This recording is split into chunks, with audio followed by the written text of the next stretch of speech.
Sejam bem-vindos a mais uma etapa da nossa cobertura de provas, semaninha pré-USP, hein? Semaninha reta final para um dos processos seletivos mais concorridos do país. Meu nome é Daniel Zaidan, me formei pediatra pela instituição que eu vou falar um pouquinho mais hoje e deixo aqui inclusive o convite para vocês me seguirem no Instagram para dúvidas, conversas, desabafos e até mesmo para ficar por dentro das principais novidades e discussão, revisão de temas pediátricos, beleza? Então me sigam lá e fiquem à vontade aí para estar junto com a gente mais pertinho nessa reta final.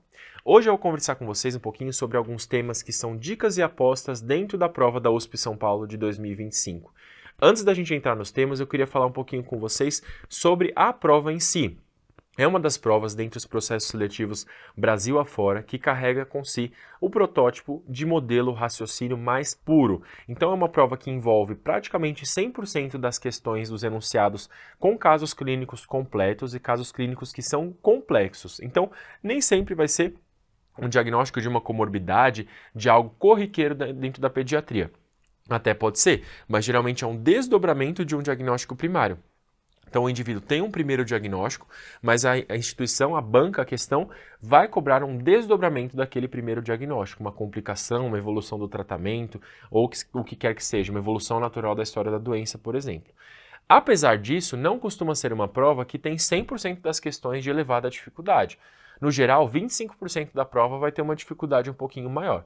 O restante, nível moderado. Não dá para dizer que existem questões fáceis dentro da USP São Paulo. Fáceis do sentido, bateu, levou. Olhei a questão e já coloco a alternativa.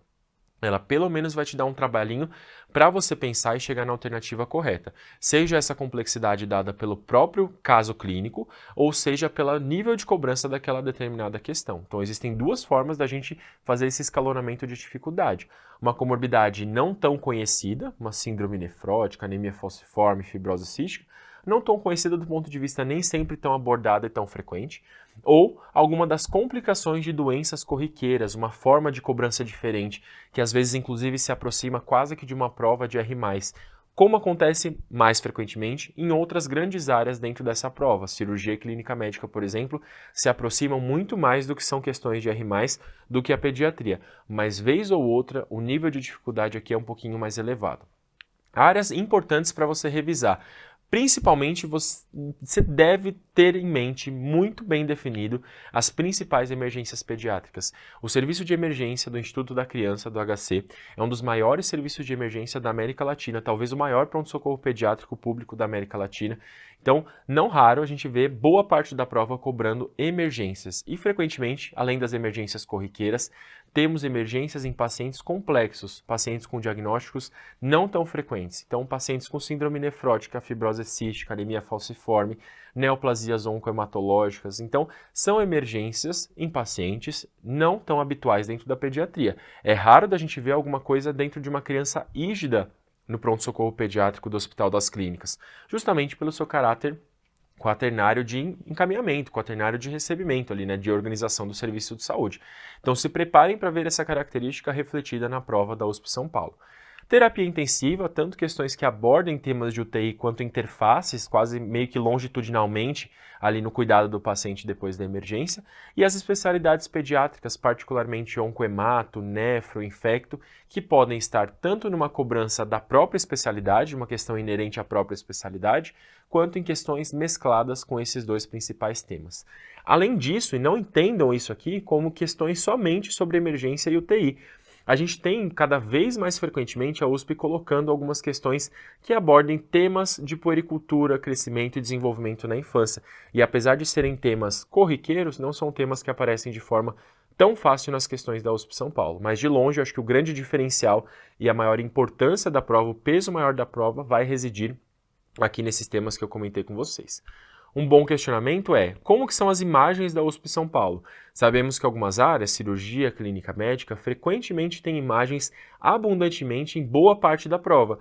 Isso não acontece tanto na pediatria. Podemos ter imagens radiológicas, mas o mais frequente são imagens do centro de simulação, então manequins, dispositivos de ventilação, dispositivos utilizados no atendimento de emergência no centro de simulação, acesso intraósseo, por exemplo, catéter nasal de alto fluxo, dispositivos de oxigenação, dentro de um atendimento, dentro de uma simulação de um enunciado de um caso clínico, por exemplo.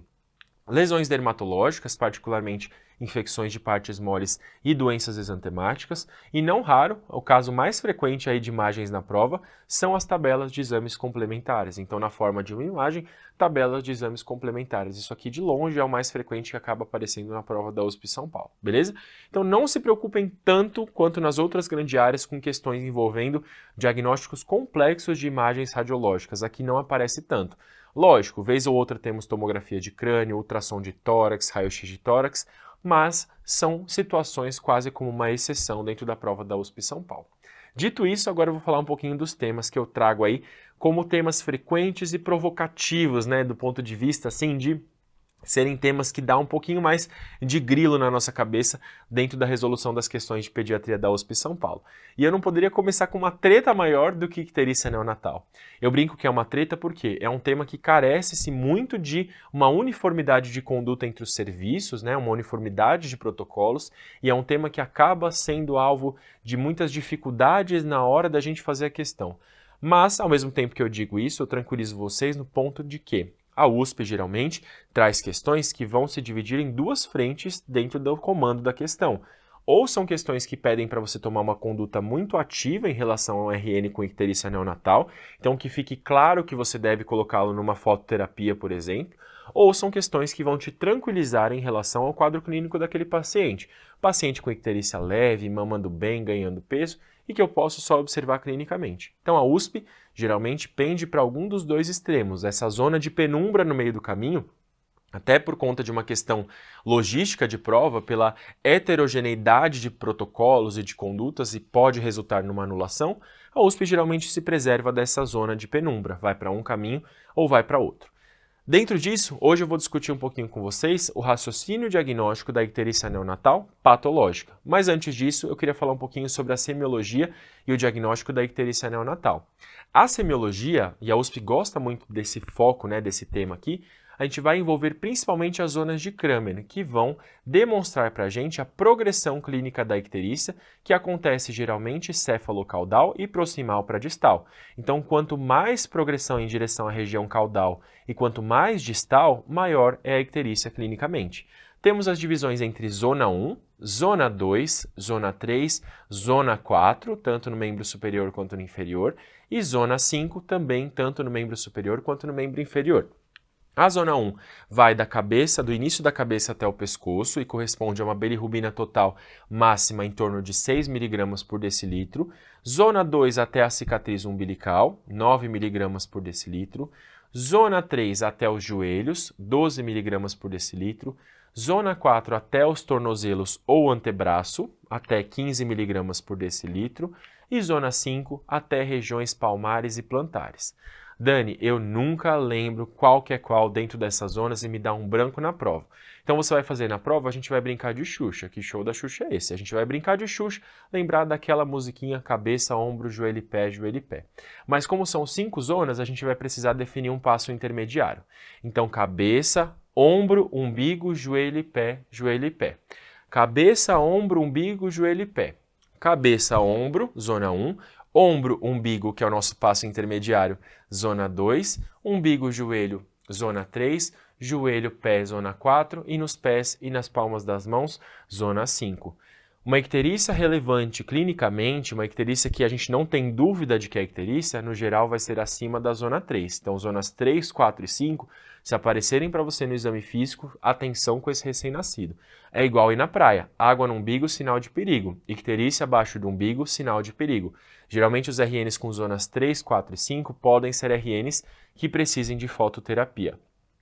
Parênteses, isso aqui é clínico e muito subjetivo, então no geral uma questão vai descrever a zona de icterícia, mas também vai te complementar com a avaliação laboratorial para que isso não fique completamente ao céu, né? Então para que não fique completamente abstrato e subjetivo, como o exame clínico interexaminadores acaba sendo. Então, dentro do segmento da icterícia, o nosso passo zero para definir etiologia e conduta é definir se a icterícia ela é fisiológica ou patológica. Dentro da icterícia patológica, os diagnósticos diferenciais principais vão ser as incompatibilidades de grupos sanguíneos. A gente tem a característica mais marcante, que é o surgimento precoce, geralmente antes das primeiras 24 a 36 horas de vida, e o acometimento em rápida progressão e com maior intensidade, acima da zona 2 de Kramer. Então, água no umbigo, sinal de perigo. Icterícia abaixo do umbigo, sinal de perigo.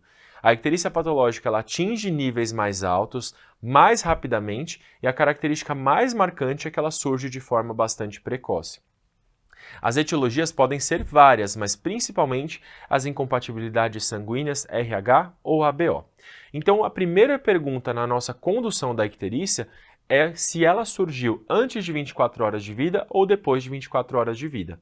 Algumas fontes, particularmente a Sociedade Brasileira de Pediatria, colocam para a gente até meio que estender um pouquinho desse prazo de 24 a 36 horas, porque às vezes a gente nota clinicamente o paciente nas 24 a 36 horas de vida com icterícia e possivelmente essa icterícia pode ter surgido antes e o exame clínico não foi possível a percepção. Então, rigorosamente 24 horas de vida, mas saibam que existe aí esse afrouxamento desse limite para 24 a 36 horas de vida.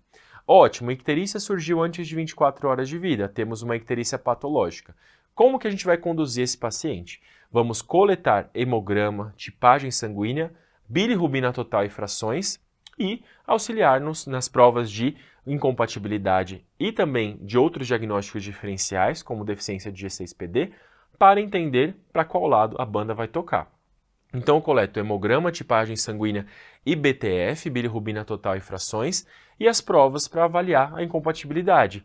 Cumbis direto, eluato e um diagnóstico diferencial importante, a dosagem de G6PD para investigar se pode ser uma deficiência de G6PD.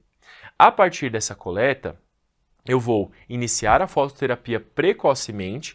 A maior parte das diretrizes recomenda se a bilirrubina total for maior do que 8 a 10, mas muitas das vezes, como demora até sair o resultado em icterícias clinicamente mais relevantes, a gente já começa a fototerapia, às vezes mesmo antes de sair o resultado laboratorial. Então isso aqui não é um absurdo, começar a fototerapia logo de cara, independente do resultado da bilirrubina total e frações. Se eu tenho na minha coleta um predomínio de bilirrubina indireta, vai me indicar hemólise. Então, me indica hemólise, seja qual for o motivo. Então, hemólise e etiologia a esclarecer. E se eu tenho bilirrubina direta, vai me indicar colestase. Um diagnóstico diferencial extremamente importante aqui é a atresia de vias biliares. E eu vou comentar sobre ela justamente porque a USP é um centro transplantador hepático. E uma das principais causas de transplante hepático é a atresia de vias biliares, uma doença que cursa com icterícia neonatal, com predomínio de bilirrubina direta. Então, tenho o meu predomínio de bilirrubina indireta, tenho uma etiologia de hemólise, eu vou analisar os exames laboratoriais e vão me ajudar a identificar a etiologia, tá? Eles vão me ajudar na identificação da etiologia, mas não se prendam em caixinhas tão delimitadas assim, beleza? Mas isso aqui é algo mais protocolar para que vocês estejam mais localizados ali na descrição do enunciado, na descrição da questão. Eu tenho 3 diagnósticos principais, 2 deles incompatibilidade e um dele que é um diagnóstico que vez ou outra aparece aí como pista para a gente dentro da prova. O primeiro é a incompatibilidade ABO, que acontece com a produção de anticorpos anti-A, anti-B, pela mãe, uma mãe O, então mãe O produzindo anticorpos contra o RN com tipagem A, B ou AB, e a evidência de sensibilização nesse tipo de incompatibilidade vai ser o teste do eluato positivo. Então, a gente às vezes na questão nem vai precisar esperar a descrição do eluato, só de ver a incompatibilidade materna com o RN já nos direciona para uma incompatibilidade ABO. Mãe O, RN A, B ou AB, e frequentemente o eluato positivo vão nos direcionar mais para a incompatibilidade ABO. Mãe RH negativo, RN RH positivo, pode ser que seja uma incompatibilidade RH. Laboratorialmente, o que vai definir para a gente vai ser o exame que é o Cumbis direto. Cumbis direto positivo nos direciona a pensar em incompatibilidade RH. Na incompatibilidade RH, a evidência de sensibilização é o Cumbis direto positivo. Pegadinha, na incompatibilidade ABO, eu posso ter o Cumbis direto fracamente positivo. Então, Cumbis positivo não necessariamente é igual à sensibilização pelo grupo RH. Na incompatibilidade ABO, em alguns casos, eu posso ter o Cumbis direto também fracamente positivo.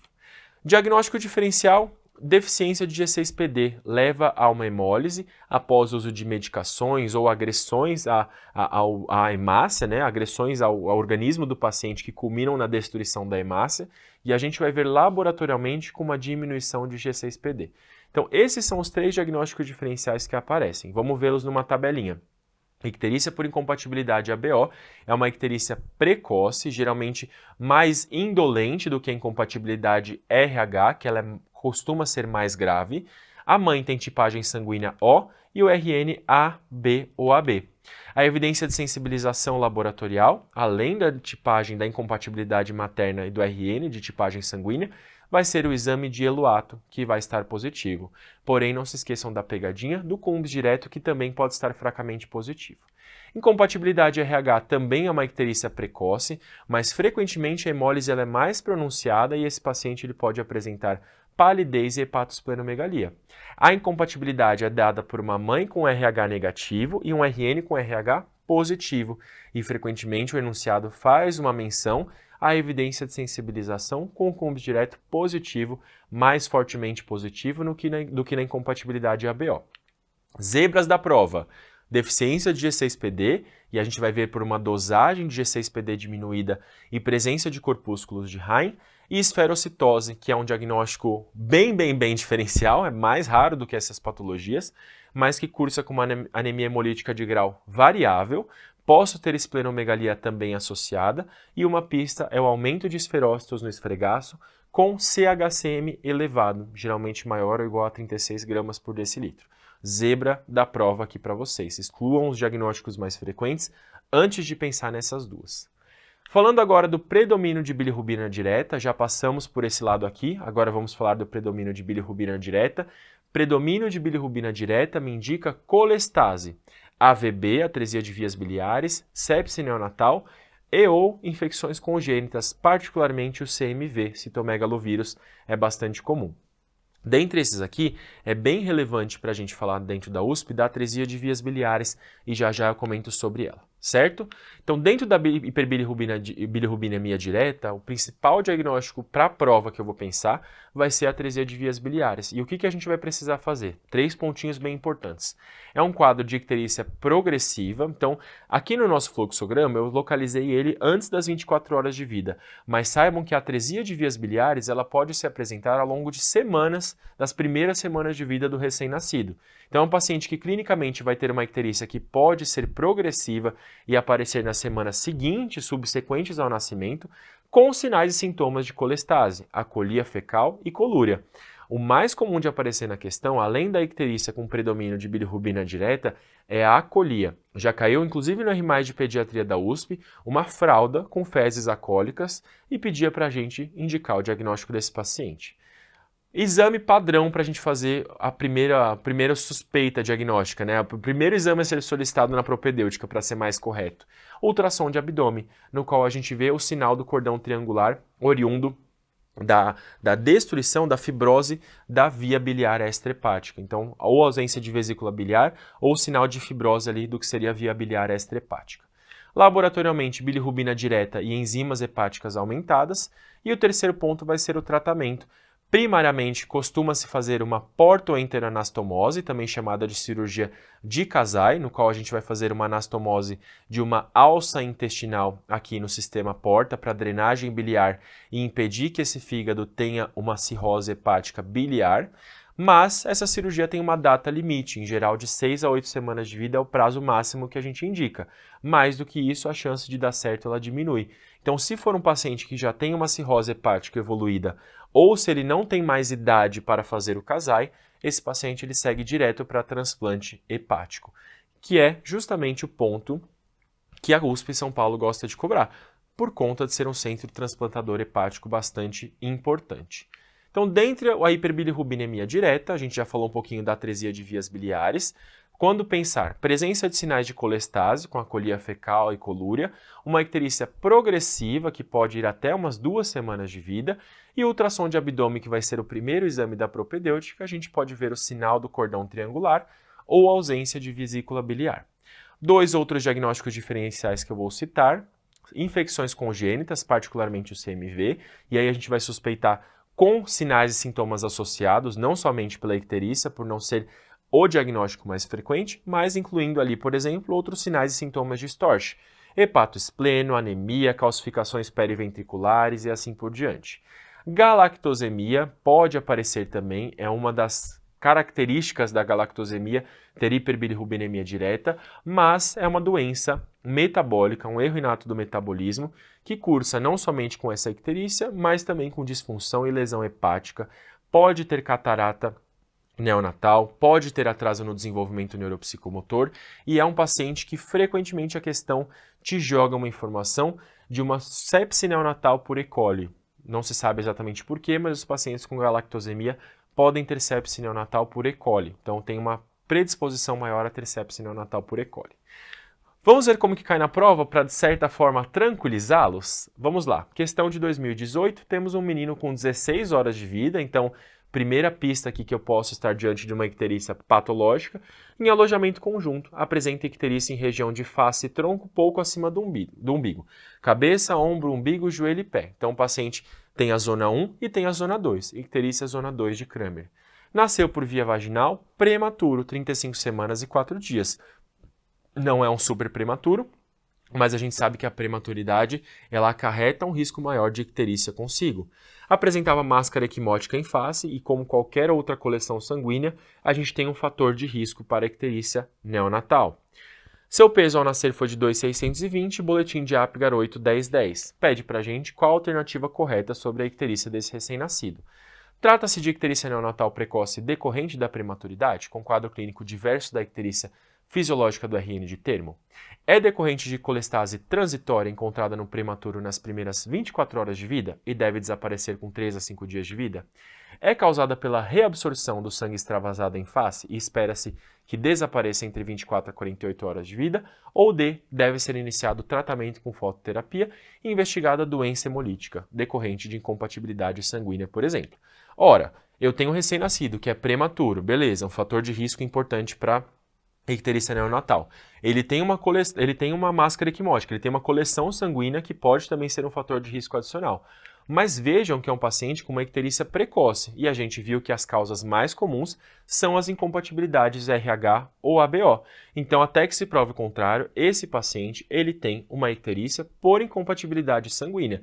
Eu começo a fototerapia precocemente, particularmente se a icterícia é acima de 8 a 10 e na zona que está muito provavelmente é acima de 8 a 10, eu começo a fototerapia e através da coleta de exames laboratoriais eu investigo a doença hemolítica por incompatibilidade RH ou ABO, por exemplo. Todas essas outras alternativas são possíveis componentes que vão acrescentar, menos essa, né? Aqui colestase transitória, aqui inventou um pouquinho, né? Então não tem esse termo, não tem esse conceito bem estabelecido. Mas prematuridade e a máscara equimótica vão contribuir para uma piora da icterícia, mas não são o mecanismo principal. O mecanismo principal, até que se prove o contrário, é a doença hemolítica do recém-nascido decorrente de uma incompatibilidade. E aí as provas laboratoriais que vão nos ajudar a evidenciar qual que é a etiologia dessa icterícia. Beleza? Fugindo agora um pouco do tema da NEL, virando a página, aqui eu vou falar de um tema de emergência pediátrica que envolve uma especialidade, que é a oncologia pediátrica. Então, a síndrome de lise tumoral, ela aparece tanto lá na clínica médica quanto na pediatria, mas na pediatria acaba sendo até mais frequente por conta do volume de atendimentos desse perfil de paciente dentro do Hospital das Clínicas. É uma emergência oncológica que pode ocorrer tanto de forma espontânea quanto de forma iatrogênica, secundária à quimioterapia, bastante comum em tumores grandes com rápida proliferação celular. Então são tumores que, pela sua característica replicativa, né, de divisão celular bastante acelerada, podem acabar tendo óbito, pode acabar tendo morte celular bastante pronunciada e liberando os produtos intracelulares na corrente sanguínea. Uma outra forma, que na verdade é até mais comum de aparecer nas provas do que a forma espontânea, são os inícios de quimioterapia. Então, pacientes que tenham a sensibilidade à quimioterapia, que tenham a quimioterapia sendo feita ali em protocolos de tratamento mais intensos, geralmente no início de um diagnóstico de uma leucemia, cujo tratamento de indução é mais agressivo, por exemplo, também ficam mais suscetíveis ali à síndrome de lise tumoral e decorrência ali da liberação de produtos intracelulares dessas células que vão acabar morrendo pela quimioterapia. Alguns outros fatores de risco: hiperuricemia pré-existente, lesão renal prévia, desidratação, hiperleucocitose, todos contribuem para a formação e instalação da síndrome de lise tumoral. A gente vai ver esse quadro principalmente em leucemias e linfomas, ou tumores de grande volume, então tumores bastante volumosos ou tumores que tenham muitas metástases, tem uma massa grande de células tumorais, vão ser mais suscetíveis, vão ser mais associados à síndrome de lise tumoral. Mas a dica aqui é que na maioria das provas, inclusive da USP São Paulo, você tem a citação, a forma secundária ao tratamento, então secundária ao uso da quimioterapia, mas pode ocorrer até mesmo antes do início do tratamento pela lesão espontânea, particularmente em tumores com alto turnover celular. O que acontece? Basicamente eu tenho a liberação de produtos intracelulares, particularmente o potássio, o ácido úrico e o fósforo. Nesse momento, eu vou ter uma precipitação, particularmente do fósforo, que vai diminuir os níveis de cálcio iônico séricos. Então, no momento que eu tenho liberação de potássio, liberação de fósforo e liberação de ácido úrico, esse fósforo vai provocar uma diminuição secundária do cálcio. Então, é uma doença que adica o mnemônico, esse é o mnemônico sério, depois tem o mnemônico que eu gosto mais. A dica do mnemônico sério é uma doença que tem muito pouco cálcio. Por que muito? Muito potássio, muito fósforo e muito ácido úrico. Muito pouco cálcio, para você não esquecer que quem diminui é o cálcio. Porque as questões se aproveitam da confusão entre os termos para falar de hipercalemia, hiperfosfatemia, hiperuricemia e hipocalcemia, mas mesclar pegadinhas em conjunto. Hipocalemia, hipofosfatemia, hipouricemia, hipercalcemia. Então isso aqui é para você não esquecer que quem vai cair vai ser o cálcio. Muito potássio, muito ácido úrico, muito fósforo, pouco cálcio. Então a hipocalcemia secundária reflexa ao aumento do fósforo na corrente sanguínea. E agora vem o mnemônico, né? Mais medway, mais tranquilinho assim para a gente lembrar, que é o cálcio faz puff. Então o cálcio ele desaparece da corrente sanguínea. Valeu, falou, fui, abraço. E o puff é para a gente não esquecer que quando ele faz puff e quando ele desaparece, quem vai aumentar vai ser o potássio, o ácido úrico e o fósforo. Então o cálcio faz puff, ele desaparece. Algumas referências laboratoriais: potássio maior ou igual a 6, fósforo maior ou igual a 6,5, cálcio menor ou igual a 7 e ácido úrico maior ou igual a 8. Notem que é uma escadinha. Geralmente as questões da USP não são tão conceituais até esse ponto, mas é bom ter esses valores na referência para que vocês tenham um norte, a depender do caso clínico que estamos lidando, ok? Mais importante do que o reconhecimento, temos a conduta no paciente com síndrome de lise tumoral. A principal manifestação e decorrência clínica que a gente vai querer tratar e prevenir vai ser a lesão renal aguda. Então eu vou aumentar a depuração daqueles produtos intracelulares através de uma hidratação vigorosa com solução salina isotônica na quantidade de 2 a 3 litros por metro quadrado. E logicamente eu não vou acrescentar nenhum eletrólito, particularmente potássio, para não piorar a hipercalemia já existente. Então sem potássio, sem fósforo e até mesmo sem cálcio de rotina. Se precisar eu corrijo o cálcio de uma forma paralela, mas meu soro de hidratação não vai conter nenhum eletrólito. Eu preciso que esse paciente tenha um balanço hídrico com uma diurese suficiente, mais do que 2 ml por quilo por hora. Alguns guidelines até mencionam a possibilidade de alcalinizar a urina para aumentar a depuração desses produtos, mas é uma conduta controversa. Ponto importante, além da profilaxia e tratamento de lesão renal aguda, a gente vai fazer o manejo dos distúrbios hidroeletrolíticos e atenção especial à hipercalemia. Alguns anos atrás, a USP cobrou uma questão com eletrocardiograma sugestivo de hipercalemia e pedia para você dar a conduta em vigência de uma síndrome de lise tumoral. Nesse caso, era o manejo específico da hipercalemia. A conduta é fazer gluconato de cálcio, por exemplo, para a estabilização da membrana em vigência de uma alteração eletrocardiográfica secundária à hipercalemia de uma lise tumoral. Outro ponto bastante importante é o tratamento da hiperuricemia, que pode ser feito com 2 medicações. Notem aqui, esse é a escadinha enzimática aí da conversão e formação do ácido úrico. A hipoxantina se transforma em xantina, a xantina em ácido úrico e ácido úrico em alantoína. Aí temos 2 medicações que vão agir nesse tipo de formação, o halopurinol e a rasburicase. O halopurinol inibe a enzima que faz essa conversão, então ele diminui a formação de ácido úrico. Então o halopurinol ele vai ser muito bom no paciente que tem risco de síndrome de lise tumoral. E a rasburicase ela aumenta a conversão de ácido úrico em alantoína, que é um produto metabólico mais solúvel e que, portanto, é depurado de forma mais fácil. E assim deixa de fazer a lesão renal aguda, tanto obstrutiva quanto eventualmente pré-renal pela desidratação secundária. Então o ácido úrico transformado em alantoína depura a hiperuricemia já existente. E a rasburicase, então, vai ser um tratamento mais no quadro já instalado de síndrome de lise tumoral, enquanto o halopurinol, ele meio que previne a formação de mais ácido úrico. A rasburicase, então, é a mais utilizada na síndrome de lise tumoral já instalada. Vamos ver como que cai na prova. Temos uma questão de 2023, de um paciente de 7 anos, previamente ígido, então sem antecedente oncológico a priori, com febre há 7 dias, prostração, dor abdominal, vômitos e dificuldade para respirar. Viu febre há 7 dias?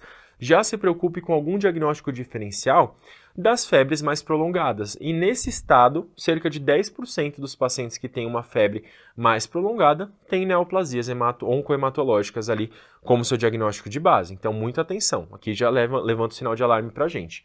Passou em atendimento médico há 3 dias e realizou um exame de imagem recebendo alta com amoxicilina 50 mg por quilo por dia por 7 dias. Provavelmente suspeitaram de alguma infecção pulmonar, uma pneumonia adquirida na comunidade, por exemplo.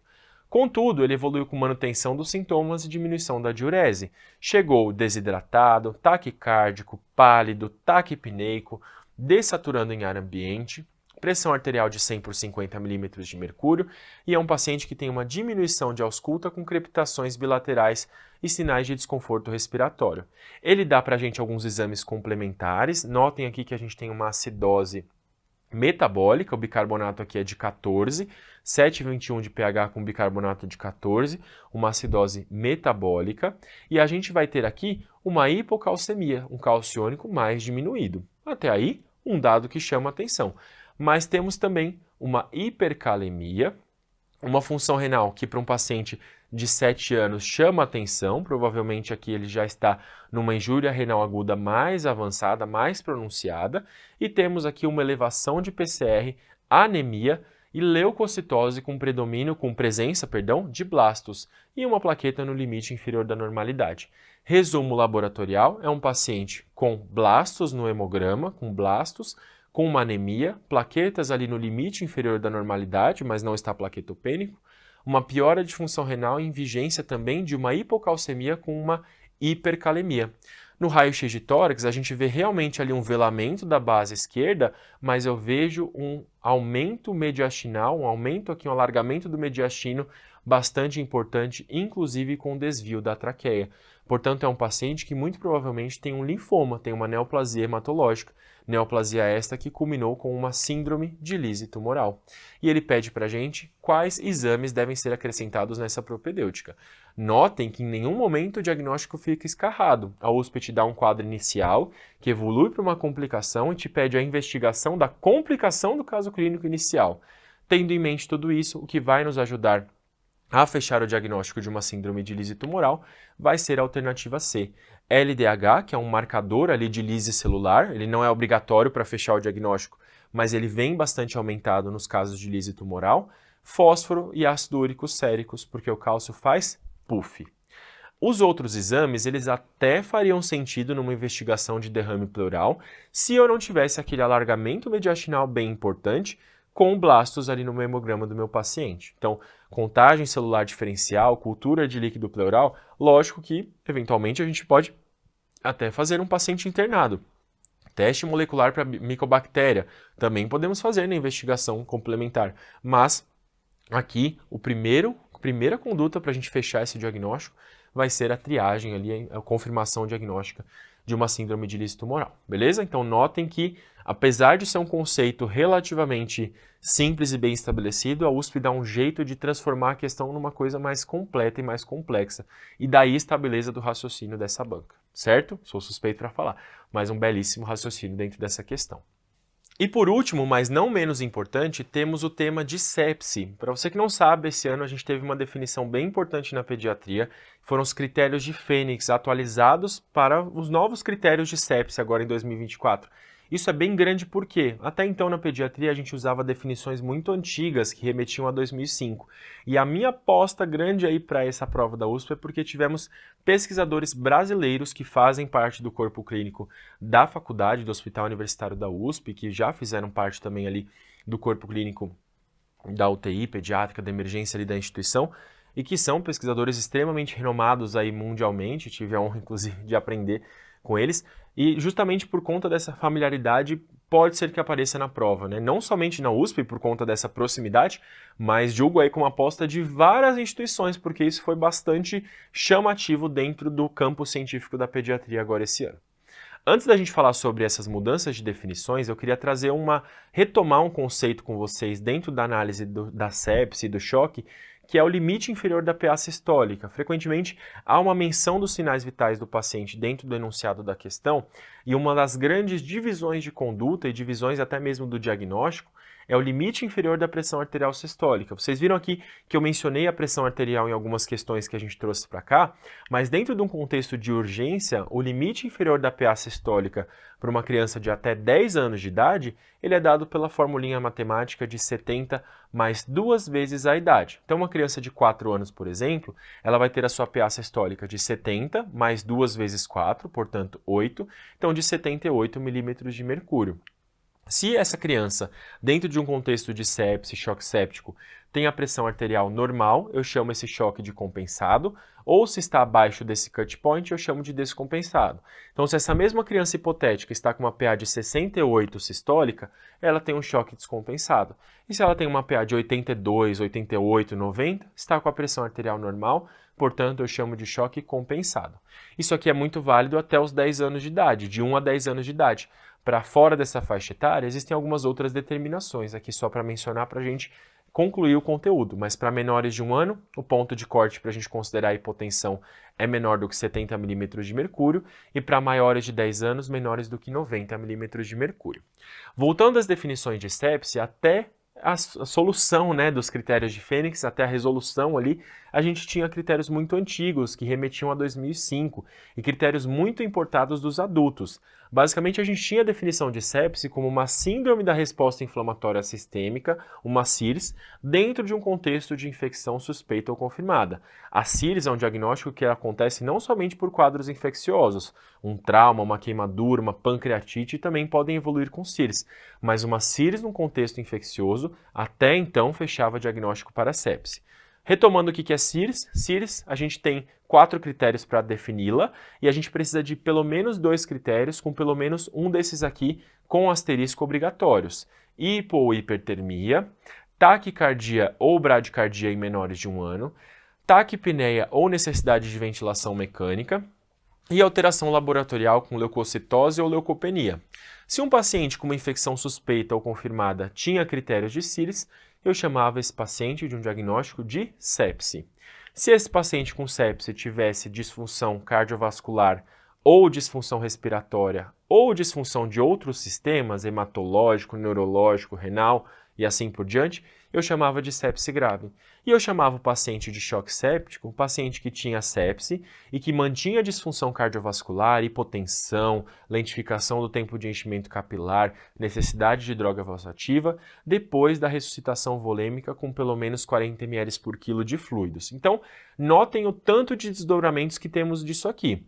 Não quero que vocês guardem isso aqui, preciso que vocês saibam até por uma forma comparativa com o critério mais atual, mas isso aqui foi derrubado até a definição dos critérios de Fênix, dos Fênix Score, agora em 2024, suscitadas por uma pergunta que parece simples, mas que engloba muitas definições, que é como reconhecer uma disfunção orgânica. Então, o desenho desse estudo ele vai muito no sentido, no encontro de entender quais disfunções orgânicas, quais sistemas que estão afetados na sepse que podem levar a maior mortalidade.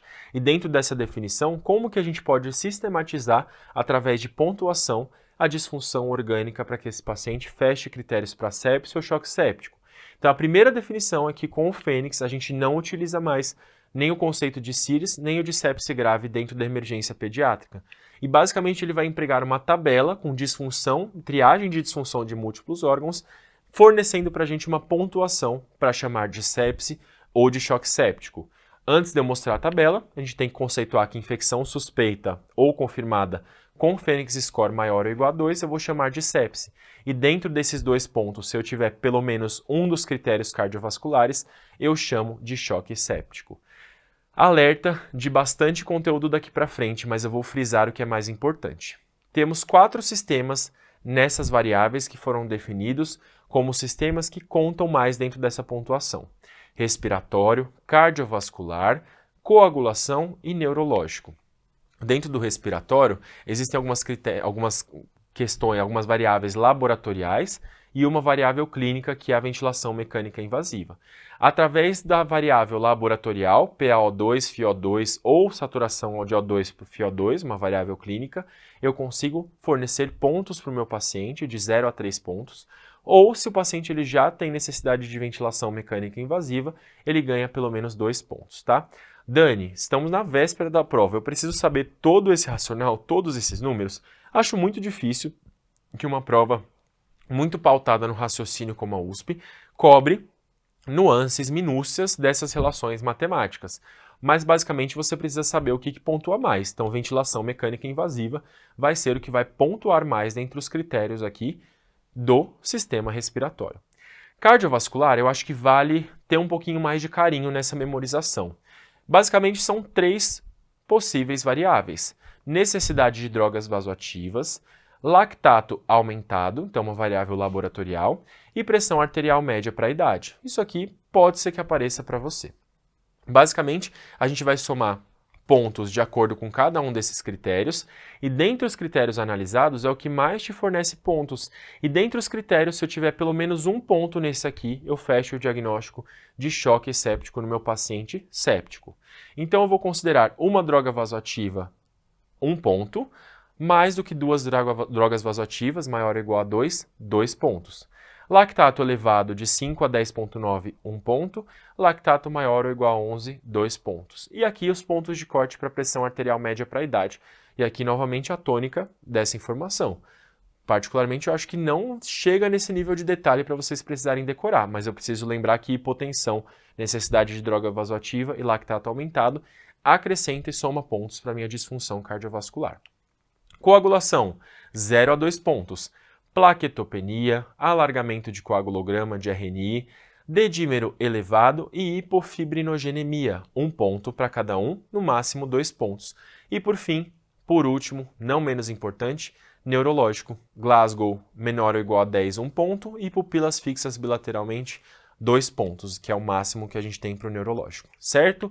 Dito isso, o que vocês precisam saber? O que pontua mais? Disfunção cardiovascular, necessidade de droga vasoativa, lactato elevado, hipotensão para a idade, necessidade de ventilação invasiva, coagulopatia ou disfunção neurológica. Então precisa saber o que pontua mais, não precisa saber os valores de corte. Isso aí eu acho muito difícil que a prova cobre esse nível de detalhe de vocês, até porque a gente tem uma tabela para consulta, mas precisa saber o que leva mais ponto dentro dessa particularidade aí conceitual, certo?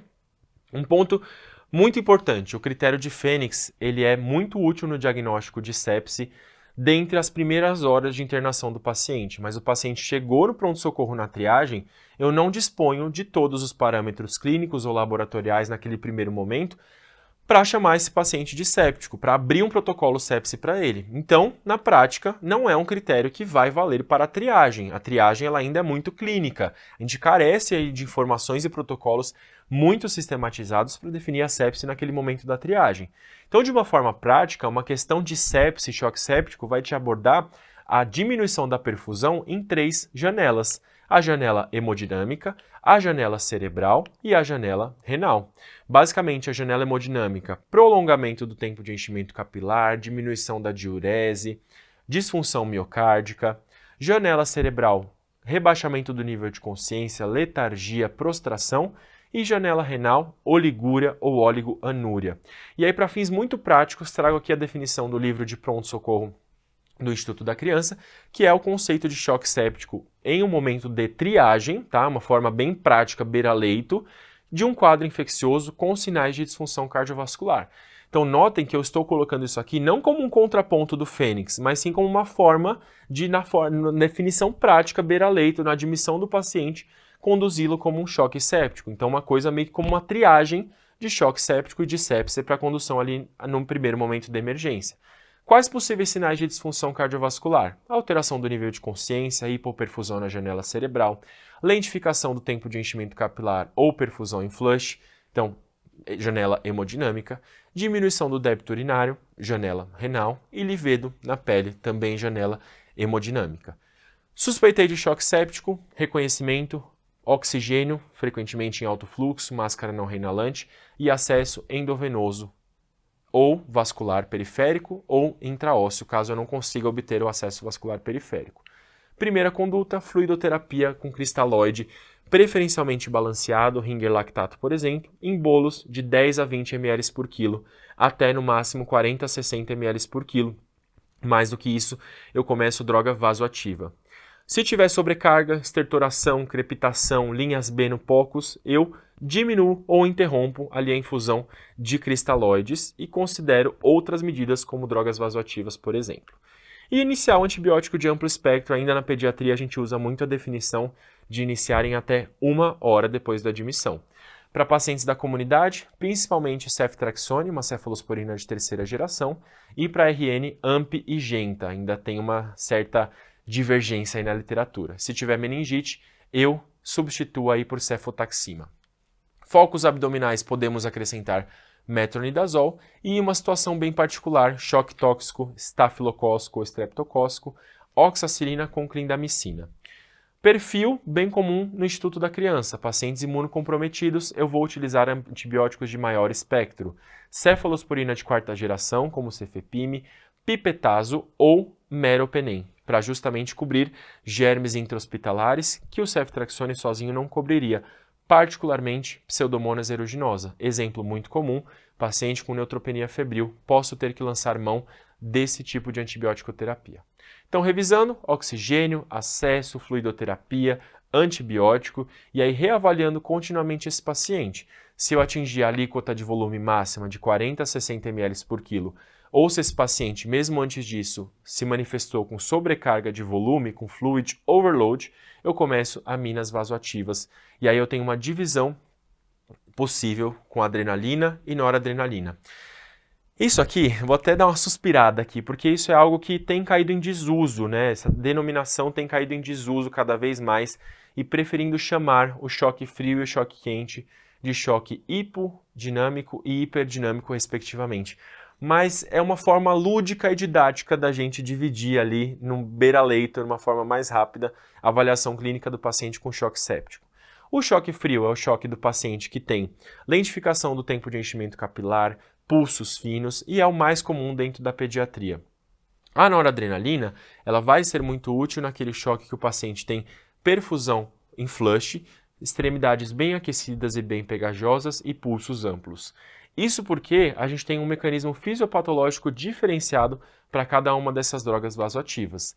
A nora, como droga vasoativa, ela tem um efeito alfa-adrenérgico predominante, então vai aumentar muito bem a resistência vascular periférica. Então no choque dito choque quente ou hiperdinâmico, ela é muito boa como uma primeira opção. Já a adrenalina, ela tem um efeito duplo a depender da dose utilizada, e esse ponto de corte ele vem muito na dose de 0,3 microgramas quilo minuto. Antes, menos do que 0,3, menor do que 0,3, predomina um efeito em receptores beta, então um efeito beta-adrenérgico, que no choque frio hipodinâmico vai ser muito benéfico porque vai melhorar a contratilidade miocárdica. Então aumenta o crono e o inotropismo e vai melhorar o débito cardíaco do meu paciente. Já acima dessa dose, quem vai começar a aparecer vai ser o efeito alfa-adrenérgico, aumentando a resistência vascular periférica. Beleza? Alguns pontos bem importantes do manejo pediátrico que são bastante frisados nas referências utilizadas na bibliografia do HC. Correção de hipoglicemia e correção de hipocalcemia mais precoce possível para auxílio no manejo do choque séptico pediátrico. Então, viu hipoglicemia, viu hipocalcemia, tem que corrigir. Vamos dar uma olhadinha como cai na prova. Questão de 2024. Paciente de 2 anos, sexo feminino, sem antecedentes relevantes, com febre, vômitos e prostração há 2 dias. Hoje estava sonolenta e apresentou episódio de crise convulsiva tônico-clônica generalizada, com duração de 10 minutos, sendo levada ao PA. Na triagem, uma nova crise convulsiva, sala de emergência, acesso venoso, cuja obtenção foi mal sucedida. Após a administração de 2 doses da medicação para a crise convulsiva, essa crise foi controlada e foi possível obter um acesso venoso periférico. Então, provavelmente, aqui um midazolam intramuscular e essa paciente continuou na sala de emergência, dessa vez agora com acesso periférico. E aí temos aqui a avaliação da emergência, uma avaliação segundo Paus. Via aérea pérvia, murmúrio vesicular presente, com boa expansibilidade e uma taquipneia discreta aqui para a idade, 2 búlias rítmicas normofonéticas sem sopros, prolongamento do tempo de enchimento capilar e pulsos finos. No neurológico, temos aqui sem resposta verbal, retira o membro ao estímulo doloroso e pupilas isofotorreagentes destro de 73. E no E, nada digno de nota. Então, notem que é uma paciente com um quadro infeccioso suspeito, com febre, com vômitos, que tem aquela avaliação prática, né, que a gente mostrou, tem um tempo de enchimento capilar prolongado, tem pulsos finos, então afetou ali a janela hemodinâmica, provavelmente, e também a janela neurológica ali, com ausência de resposta verbal e diminuição do nível de consciência. Então, provavelmente é uma paciente que tem uma hipoperfusão generalizada em decorrência desse quadro infeccioso. Dani, mas a gente fez um benzodiazepínico, essa depressão neurológica não pode ser por conta dessa medicação? Poder até pode, mas até que se prove o contrário, o diagnóstico de sepse e choque séptico ele é para ser mais sensível. Em vigência dessa alteração hemodinâmica, eu não vou confiar 100% que seja decorrente do uso dessa medicação. Então a questão pede para a gente a conduta correta, alternativa A, reverter os efeitos centrais do benzodiazepínico com flumazenil, e aí lembrar que mesmo se eu suspeitasse de uma intoxicação por benzodiazepínico, frente a uma paciente convulsionando, fazer flumazenil inviabiliza o uso de benzodiazepínico caso ela tenha uma nova crise convulsiva. Alternativa B, proteger a via aérea com intubação orotraqueal, até aqui parece razoável, mas sem sedação prévia, aí está o grande erro crasso dessa alternativa. C, expandir com Ringer lactato 20 por quilo e prescrever antimicrobianos, parece ótimo. E alternativa D, expandir com soro fisiológico 40 a 60 ml por quilo, sem prescrever antimicrobianos. Essa alternativa aqui é só regresso, né, pessoal? Expandir com soro fisiológico, o seu soro fisiológico ele é uma segunda opção ali no choque séptico, a gente vai preferir o Ringer lactato, por exemplo. E aí alíquotas de 10 a 20 ml por quilo e não chegar no 40 a 60 ml por quilo logo de cara. E além disso, uma paciente com choque séptico pela hipoperfusão na janela hemodinâmica e cerebral. Então, é obrigação, no cuidado dessa paciente, prescrever antimicrobianos. Beleza? Revisão bem completa aqui para vocês. Guardem bem esses assuntos que a gente falou, podem ser úteis também em outras provas. Então, espero que vocês tenham uma boa prova aí da USP. Não se esqueçam que temos aí o evento pré-prova da USP, para cima da USP São Paulo. Estamos com vocês lá, estaremos com vocês na porta da prova, estaremos com vocês na correção pós-prova, justamente porque estamos juntos até o final, beleza? Nossa jornada, na verdade, ela nem termina no Jantar dos Aprovados, mas o Jantar dos Aprovados, ele consagra a nossa jornada. E eu te vejo lá, você que nos assistiu e nos acompanhou. Aquele abraço e até a próxima. Uma ótima prova para todos vocês.